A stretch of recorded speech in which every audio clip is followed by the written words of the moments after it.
மறந்து போகிற தேவன் அல்ல. உன்னை நினைக்கிற தேவன், உன்னை ஆசீர்வதிக்கிற தேவன், உன்னை உயர்த்துகிற தேவன். எந்த சூழ்நிலைகளிலும் உன்னை மேன்மைப்படுத்துகிற ஒரு தேவன். விடமாட்டார், கைவிட மாட்டார், தூக்கி நிறுத்துவார். பயப்படாத, திகையாத, நான் உன் தேவன். உன் வலக்கரம் பிடித்து உனக்கு நான் சகாயம் பண்ணுவேன். என் நீதியின் கரத்தினால் உன்னை தாங்குவேன். இதோ உன்னை போரடிக்கிறதுக்கு புதிதும் கூர்மையுமான பற்களுள்ள எந்திரமாக்குகிறேன்.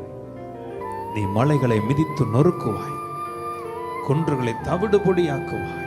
கர்த்தருடைய கரம் இன்னைக்கு நம்ம மேல் அமர்ந்திருக்கிறார், உண்மையில் அமர்ந்திருக்கிறார்.